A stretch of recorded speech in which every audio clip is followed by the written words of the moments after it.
Hello everyone. So now we are going to solve some PYQs of chapter mechanical properties of solid. ठीक है, काफ़ी छोटा chapter है अपनी फिजिक्स 11th क्लास का. ठीक है, स्टार्ट करते हैं क्वेश्चन नंबर 1 से, which is a wire of length L. एक वायर जिसकी लेंथ क्या है, एल है, area of cross section A है, is hanging from a fixed support, से उसको हैंग कर रखा है.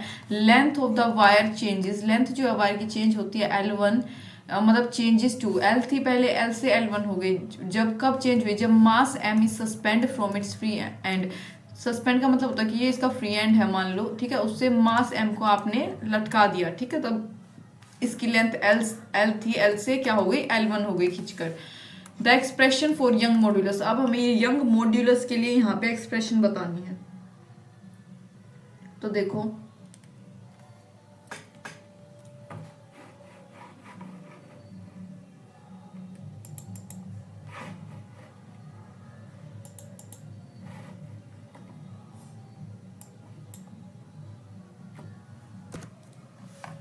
स्ट्रेस का फॉर्मूला क्या होता है वो मैं यहाँ पे लिख देती हूँ.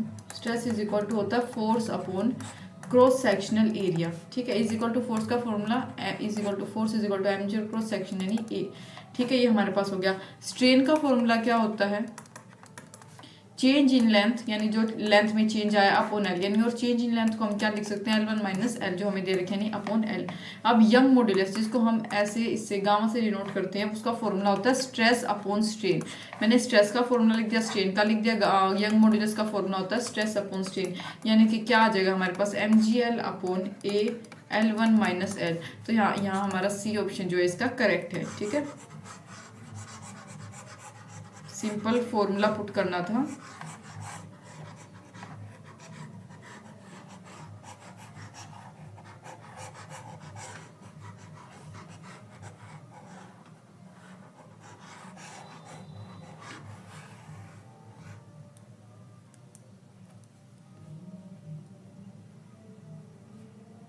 क्वेश्चन नंबर 2 की बात करेंगे. The stress strain curves are drawn for 2 different materials X and Y. Stress और स्ट्रेन का कर्व जो है वो 2 डिफरेंट मटेरियल से उसको ड्रॉ किया गया, which is X and Y. It is observe क्या किया कि जो अल्टीमेट स्ट्रेंथ पॉइंट है और जो फ्रैक्चर पॉइंट है वो क्लोज टू ईच अदर, मतलब काफी क्लोज हैं मटेरियल एक्स के केस में. लेकिन अगर वाई के केस में बात करी जाए तो वो दोनों काफी दूर हैं. We can say that materials X and Y are likely to be respectively. तो हमें आगे बताना है क्या सेटिस्फाई करेगा इसको. देखो, जो फ्रैक्चर पॉइंट और अल्टीमेट स्ट्रेंथ पॉइंट है वो जो एक्स मटेरियल है उसके लिए क्लोज है. तो हैंस एक्स क्या होगा, ब्रिटल होगा नेचर में, और उसके जो दोनों पॉइंट्स हैं वो एक दूसरे के मतलब काफी दूर है, यानी वाई से काफी दूर हैं वाई के केस में, तो वो डक्टाइल होंगे, यानी सेकंड का सी केस. ठीक है, यानी एक्स जो है ब्रिटल होगा, वाई क्या होगा, डक्टाइल होगा. ब्रिटल का मतलब होता है कि हार्ड लेकिन easily broken, hard but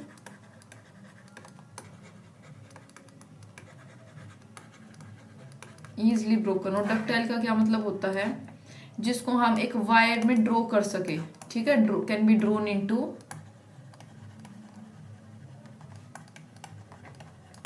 wire. Next question की बात करेंगे, which is 3. 2 wires are made of the same material. 2 wire है सेम मटेरियल से बनी है और हैव द सेम वॉल्यूम भी सेम है, मटेरियल भी सेम है. First wire has cross sectional area, पहली जो वायर है उसका क्रॉस सेक्शनल एरिया ए है, and the second wire has, और दूसरी वायर का जो क्रॉस सेक्शनल एरिया है वो क्या है, 3a. तो अगर लेंथ पहली वायर की इंक्रीज हुई डेल्टा एल से एक फोर्स एफ अप्लाई करने के बाद, तो कितनी ज्यादा फोर्स नीडेड है सेकंड वायर को स्ट्रेच करने के लिए बाय द सेम अमाउंट, उतने ही अमाउंट के लिए. तो यहाँ पे स्पेस बना लेते हैं इस क्वेश्चन को सोल्व करने के लिए.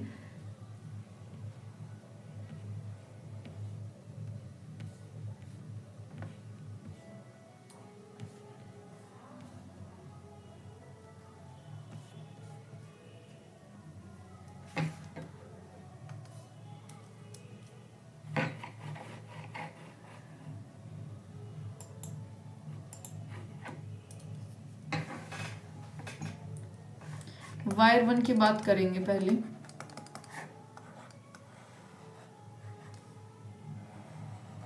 ठीक है, ये है फोर्स एफ, फोर्स अप्लाई किया, तो 3L इसकी लेंथ में चेंज है 3L का, और A इसका क्या है, area of cross section.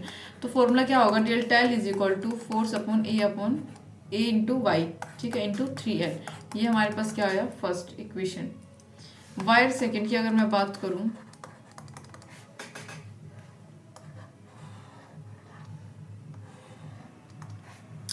F dash हमने इसके ऊपर फोर्स लगाया, 3A, एरिया इसका 3A हो गया, यानी क्रॉस सेक्शनल एरिया, लेंथ वही रही। तो delta L is equal to F dash upon 3AY into L। दोनों इक्वेशन से, from equation first and second, हमें क्या मिला, delta L is equal to F upon AY, 3L is equal to F dash upon 3AY into L। और आप इसको कैसे लिख सकते हो, सोल्व करोगे तो एफ डैश आपके पास आएगा 9F।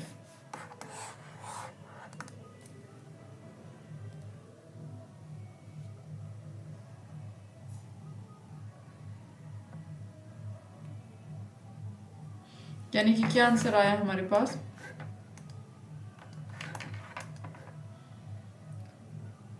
A 9F, ठीक है। नेक्स्ट फोर्थ क्वेश्चन की बात करेंगे। Young modulus of steel, steel का जो यंग मॉड्यूलस है, यानी कि जो गामा है,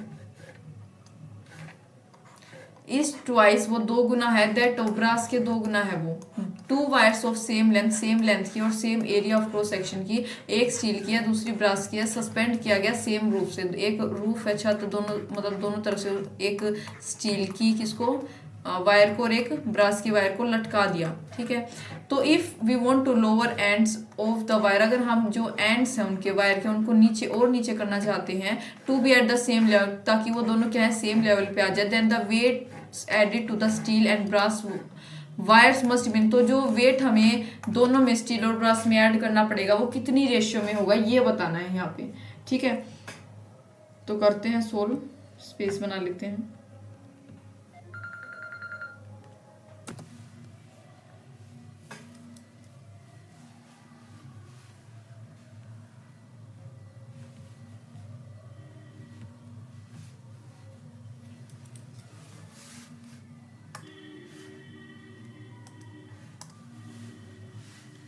यंग मॉड्यूलस का फॉर्मूला हम जानते हैं,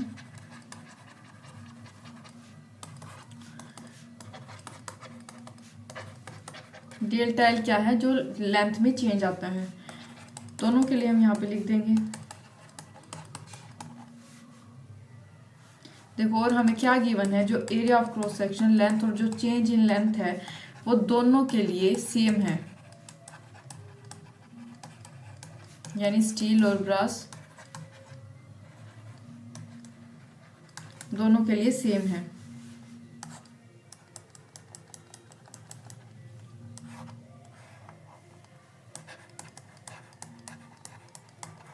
ये गामा 2, ये ब्रास के केस में बात कर रहे हैं हम।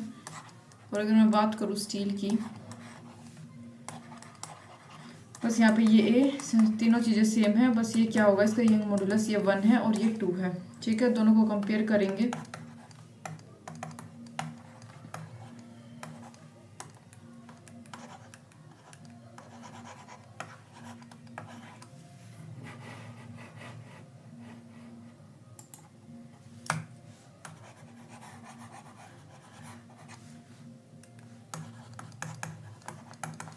दोनों को कंपेयर करेंगे, आंसर आएगा 2, यानी कि जो रेशियो है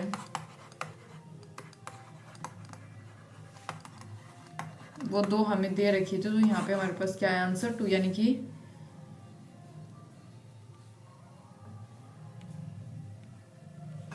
कि इसका ए हमारा करेक्ट आंसर है, ठीक है। नेक्स्ट बात करेंगे फिफ्थ क्वेश्चन की। Copper of fixed volume, copper of जिसके मतलब कॉपर है जिसकी वॉल्यूम फिक्स्ड है V, drawn into wire of length L, when this wire is subjected to a constant force, जब ये वायर को हमने क्या किया, एक कांस्टेंट फोर्स के साथ आगे बढ़ाया। Extension produced in the wire is delta L, जो एक्सटेंशन प्रोड्यूस हुआ इस वायर में वो क्या हुआ, delta N। Which of the following graph is a straight line, इनमें से कौन सा ग्राफ जो है स्ट्रेट लाइन का है।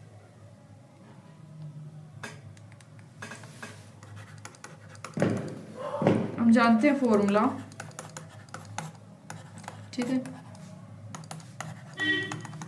इसको अच्छे से लिखेंगे तो हमारे पास ये आएगा। लेकिन v जो है, v के लिए v का फॉर्मूला ये होता है। सो हम क्या लिख सकते हैं, area is equal to volume upon length, ये लिख सकते हैं। देयरफॉर जो डेल्टा एल होगा क्या होगा, एफ एल का square upon V Y directly proportional to L का स्क्वायर। हैंस जो ग्राफ है delta L versus L square का, वो क्या होगा, एक स्ट्रेट लाइन ग्राफ होगा, यानी कि आंसर इसका बी आएगा।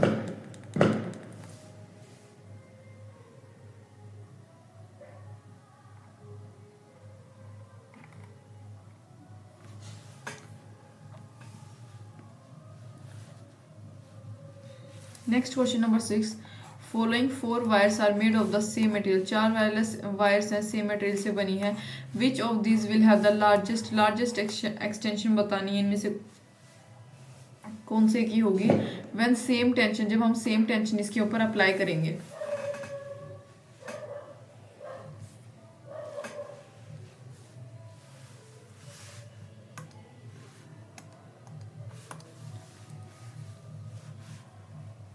देखो फॉर्मूला आप जानते हो, L into delta L. So extension का फॉर्मूला की अगर हम बात करें, so extension is equal to, यानी डेल्टा एल डायरेक्टली प्रोपोर्शनल है किसके, L upon A directly proportional to L upon D का स्क्वायर, ठीक है, एज पर वी हैव गिवन दिस। तो एफ और जो यंग मॉड्यूलस है वो दोनों क्या हुए, कांस्टेंट।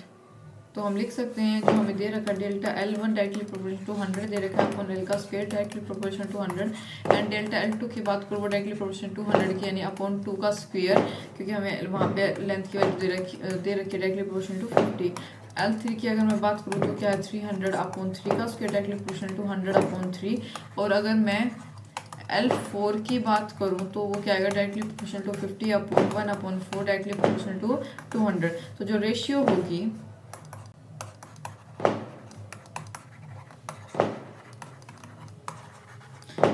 होगी, किसके, L अपॉन डी के स्क्वायर की, वो मैक्सिमम होगी इन केस ऑफ डी, हमारे पास जो ऑप्शन है।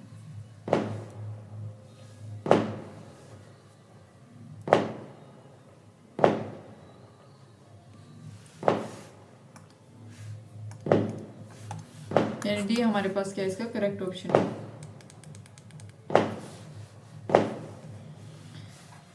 If ratio of diameters, length and Young's modulus of steel and copper wire, जो steel और copper wire की shown in the figures P, Q, S are respectively, then corresponding ratio of increase, तो corresponding ratio बतानी है किसकी, increase in their length would be क्या होगी वो बताना है हमें। यहाँ पे फॉर्मूले से हम यहाँ पे इजिली निकाल सकते हैं। Delta L is equal to क्या होता है, F L upon A Y, यानी कि हम लिख सकते हैं यहाँ पे क्या है 4 F L upon area pi R, pi D का स्क्वायर, यानी डायमीटर की सॉरी यंग मॉड्यूलस, ठीक है।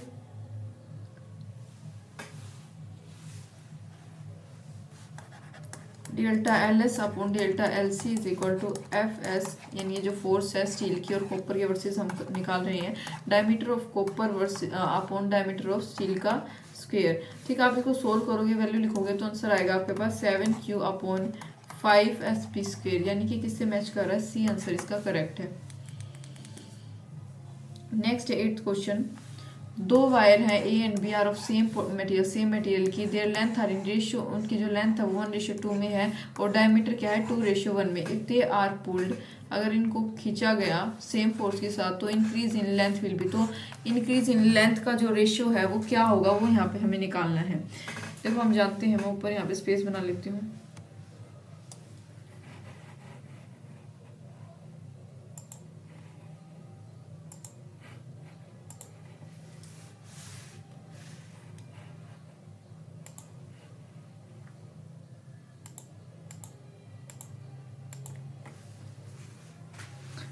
हम जानते हैं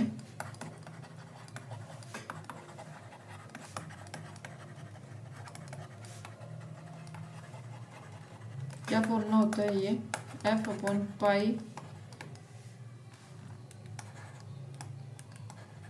आर का square into L upon L.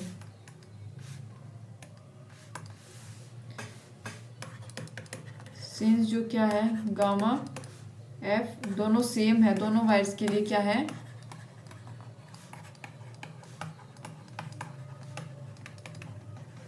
ठीक है। तो हम क्या लिख सकते हैं, L directly proportional to L upon R का स्क्वायर, यानी कि या फिर आप ऐसे लिख सकते हो, कैसे, L1 upon L2 is equal to R का square into L1 upon R1 का square into L2 is equal to diameter of 2 upon diameter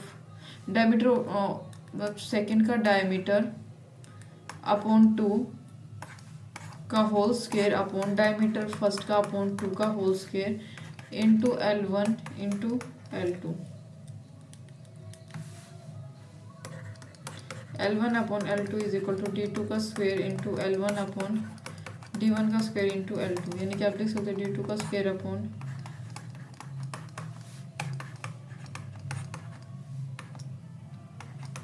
one upon 8, यानी कि रेशियो आएगी L1 L2 की रेशियो क्या आएगी 1:8। देख लेते हैं हमारा कौन सा ऑप्शन यहाँ पे मैच कर रहा है, तो ये होगा C. Next 9th question, when a block of mass m suspended by a long wire l length के द्वारा सस्पेंड कर दिया गया, मतलब लॉन्ग वायर l के द्वारा, लेंथ बतानी है, लेंथ जो है वायर की क्या होगी l plus l। Elastic potential energy stored in the extend wire is, elastic potential energy जो स्टोर होगी वो बतानी है क्या होगी।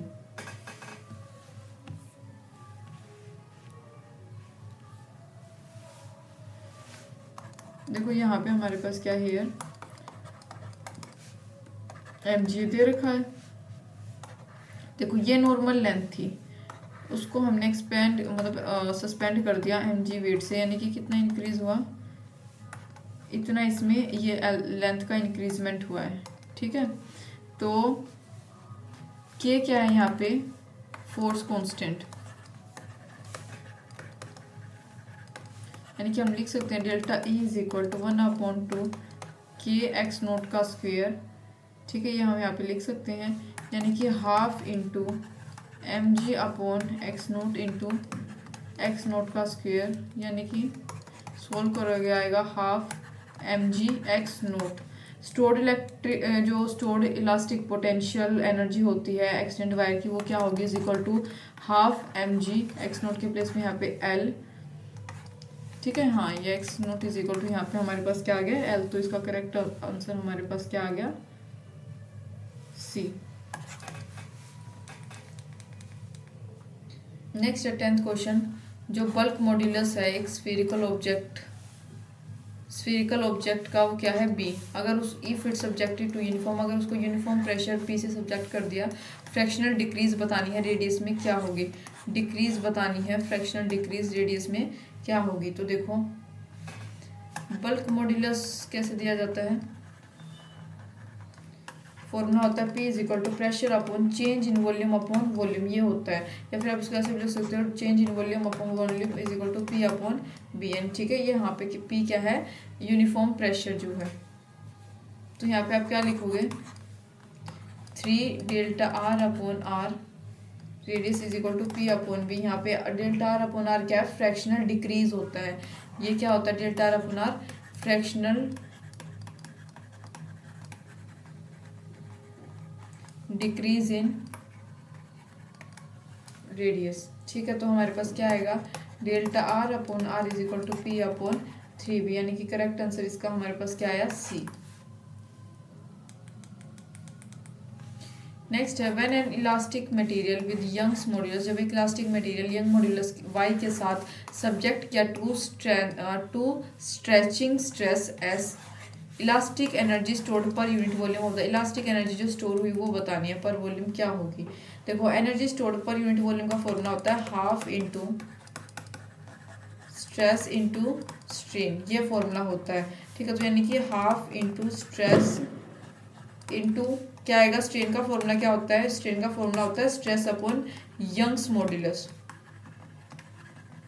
यानी कि आप लिख सकते हो हाफ इंटू स्ट्रेस का स्क्वायर, 2 बार स्ट्रेस आ गया, इंटू स्ट्रेस का स्क्वायर अपॉन यंग्स मॉड्यूलस, यानी कि आगे आपके पास क्या S square upon Y S square upon 2y, यानी कि कौन सा ऑप्शन करेक्ट होगा C S square upon 2y। तो इसी के साथ हमारे जो इस चैप्टर के PYQs हैं वो फिनिश हो गए। काफ़ी छोटा चैप्टर था, 11 ही PYQs थे। तो उम्मीद है आपको समझ आए होंगे।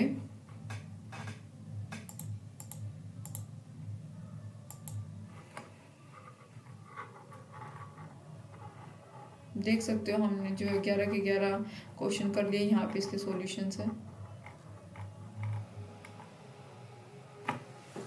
Thank you for watching.